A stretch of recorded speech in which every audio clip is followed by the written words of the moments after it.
is actually the first time it's rained on us in quite a while, other than like a drop or two. Unfortunately, we have to like walk all the way back into town here. Nothing like packing away a wet tent. But that's okay, because this morning we get breakfast and more coffee. This place was nicer than I expected based on the gut hook description. It was quiet, we had room to ourselves. There was one other couple that was camped about halfway across the park, and then the camp host was in an RV by the bathrooms. Hot showers and laundry were very, very nice. We think we have a ride out of here at about 10 o'clock in the morning. So before then, we just have to triage our resupply box, maybe send something out if the post office opens, which I don't think it will, and then eat. So we are in kind of a weird spot here just because there are a few things that we would mail out. I was going to send the boots that I wore in this last section, the Keens, ahead to Lima, but chances are it's not going to make it there before we do.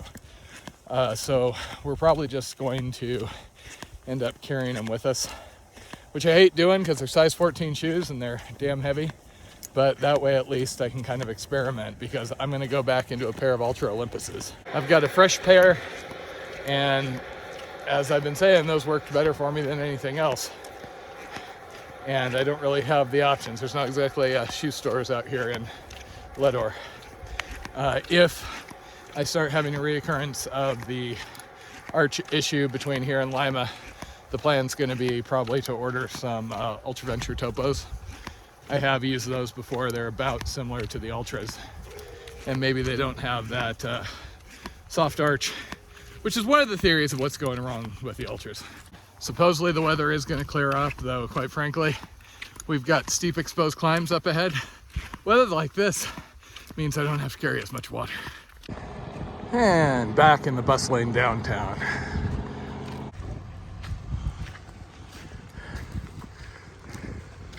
And as usual, there's all sorts of hikers now that we're in town. On the trail, very few. We went to the one restaurant in town for breakfast, which unfortunately kind of backfired because it took 2 hours to get our food and get out of there. The downside of showering. We have to start reapplying sunscreen instead of relying on that slurry of sunscreen and dirt from days past. And we are going back to town, back to the trail.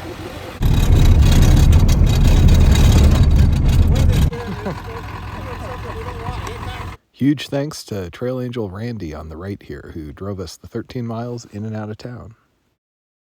All raring to go until it's time to actually put the pack on and start walking. So those nice folks were from the Netherlands. They were the other people that were camped at the campground with us last night. Or park, not campground. We are fed, showered, laundried, we have new shoes, we have the old shoes, we have the new battery, we have the old battery. This kind of sucks, but at least we were able to get wine. So that was actually a really cool stop. Reminded me of some of the towns on the Florida Trail where they're super tiny, but they get super excited about hikers. You know, every place in there seemed to be doing something for hikers, trying to get us to come in. Free camping, you know. They did have a hiker box outside of the depot that was a little bit on the sparse side. So I think somebody got a ramen packet out of it. So there were glow sticks, but Tater said I wasn't allowed to have a rave tonight. The guy that gave us a ride into town, Randy, it was only his 8th day giving hikers rides when he picked us up yesterday. Apparently there was a different lady in town who was giving rides, but her car broke down. And he was just hanging out at the store and decided, hey, that sounds fun. So basically he hangs around all day and at the slightest provocation will come drop somebody off or pick him up. Just super nice guy. Could tell he was enjoying doing it. And he brought his apricots. Oh, that was so good. I was joking how on the AT it always seemed to be Mountain Dew and Doritos. Fresh fruit's awesome though. This is the coolest bug we've seen so far in the CDT. So unfortunately, we do have a pretty long hill to get out of here. I did use the reception to ping a few people I know who are up ahead. And apparently, we have hills and aggressive sheepdogs to look forward to. And I am really hoping that these work better for me without those inserts, because they do feel so much better to walk on. Not only do I not get the heel issues because they fit the shape of my foot better, but they feel so spongy.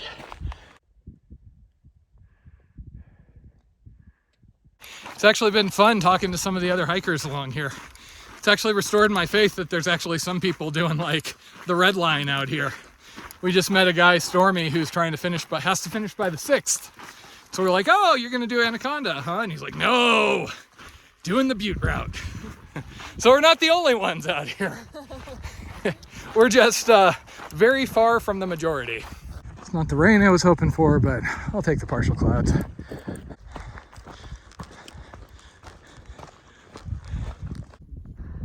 Nice spot for a snack break. No, up there would be a nice spot. But... Okay, good news, we have shade. Bad news, if we start hearing thunder, we're gonna see how quickly I can roll downhill, I think. We should hike more in trees, Jen.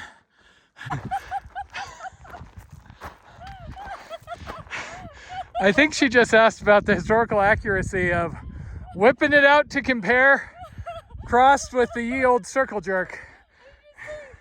A lot of phrases are based on like a historical basis, right? Well, this hill sure got weird. I'm starting to think the altitude might be affecting Miss Taters back there.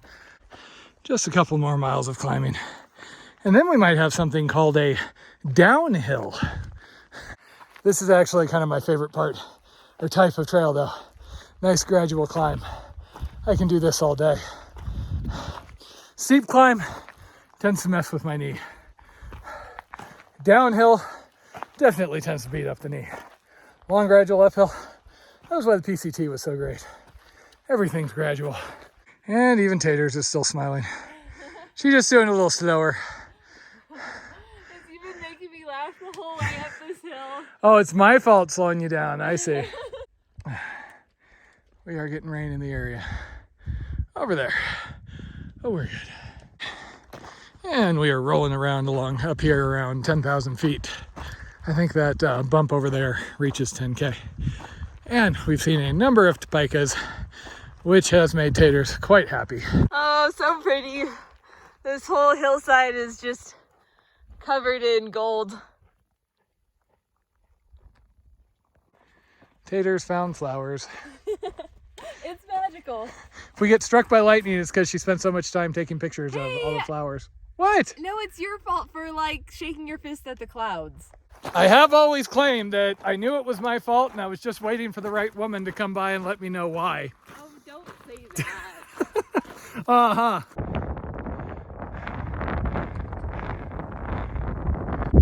Okay, we decided to get a peek. And I'm always annoyed when the cairn in the register is not on the highest point. Welcome to Elk Mountain. Elk Mountain, Elk Peak, yes. So in general, peaks have some sort of a summit register. And my name's in, I don't know, a couple hundred of them across the western states, Sierra, Mexico, etc. Granted, these days the cool people have an account on something called peakbagger.com that lets you track all of your peaks, and it does lists. And even better, like let's say you're working on the Desert Peak section list, then you look and you're like, oh, I have 45 out of 70 of the Desert Star Emblem peaks. I'm going to do that list. And then this is why people go neurotic peakbagging. It's good for goal-oriented recreation, which is totally me. I liked having a list to work on, things to accomplish, not just going out and enjoying the outdoors. At least you didn't go too overboard with it. That's not what many other people have told me. So I love finding these because you can see who's around. I'm actually quite surprised because I wouldn't have thought Mr. Gallifracus there had made it around us. We know that Chuckles and Frisky were up ahead. And I was able to get something on Peakbagger, which hasn't happened for a little while. I went through and I added some of the peaks that I hit along the ECT.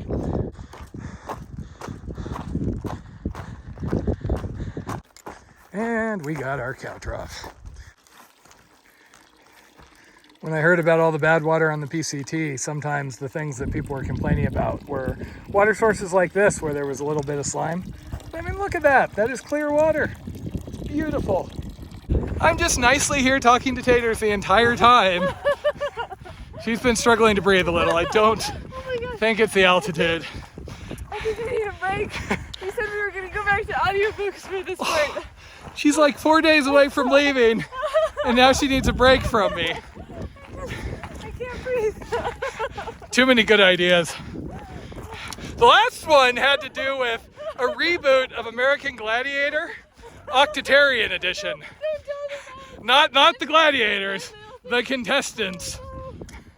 So many options there. It's like that Grandpa versus Leopard reality show I wanted to.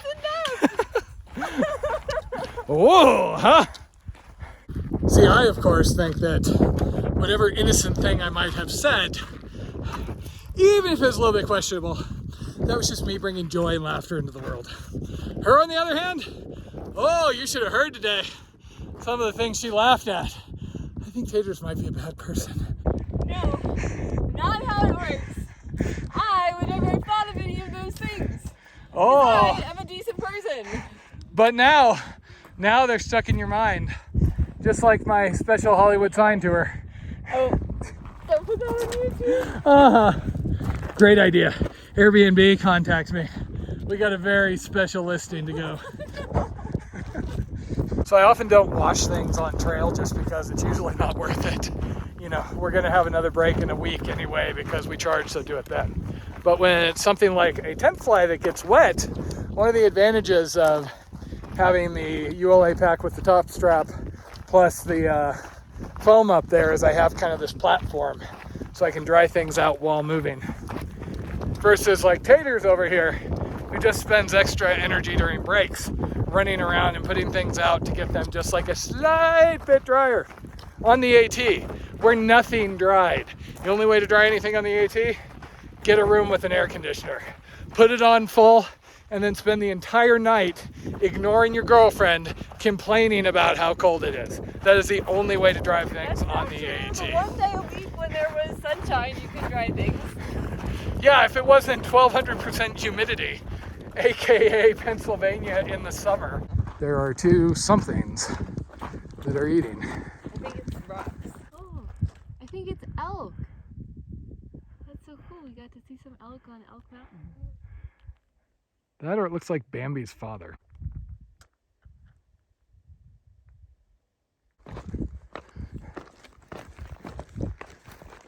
And it is a lovely evening, and part of me wants to just keep hiking on, but we have wine and yummy dinner tonight. And plus, Taters has been moving a little slow today for some reason. Yeah. So this is our last water for the day, unless we wanted to do another, 7-mile haul or so and be hiking well after dark. So somewhere down here, there is a trough, and then we need to find a place to camp. And with all the clouds and storms around, I'm a little wary of just setting up on one of these flat grassy areas because I don't particularly want to get struck by lightning before I can finish my jelly beans. That would be a shame. Good that there's a sign here, because otherwise I don't think we'd be finding this. Makes you wonder how many other water sources are in these various canyons and things. So Taters was just commenting how scenic this water trough was and that it should be a hot tub or something. Interestingly enough, they seem to have a toboggan with extra tetanus. Try to avoid dripping it in the cow drooly parts, aka the entire basin. It does make kind of a cool pool though. And they were nice. They have a ramp so mice don't drown in it. Is that what that's for? Yeah. We are basically just trying to find a flattish spot to make do that doesn't feel too exposed in case one of those thunderstorms wanders over this way. Most of the time when we come down to one of these spots, it turns out it's more tilted than it looked from above, but this is workable. The unfortunate reality with our hiking pole tent is it's a lot harder to figure out exactly where the floor is going to be. With my Nemo Hornet, I can actually like set it up and kind of move it around, and kind of if it's clumpy grass, I can kind of maneuver around the clumps, but we make do. Blondie, you're not allowed to leave because everybody thinks that I can't set the tent up by myself, so they don't get that if I was doing it, you would never be recording, so they would never see it. So first she spews the food all over, and then she just goes for the wine, and then she laughs so hard that Are you sure after the day you have, you should be drinking? Her abs are going to hurt tomorrow, I think, because she spent all day just cracking up at very stupid things that were said. Yeah, she says she needs wine to relax. And meanwhile, I'm stuck out here in the wilderness with a crazy person who is flinging all her food in all directions, unable to count. Also, I think that person that she's always angry at is hiding behind me again. After a very interesting day, we are both in high spirits. Interesting. Found a cozy camp in the trees. Home sweet home for the night.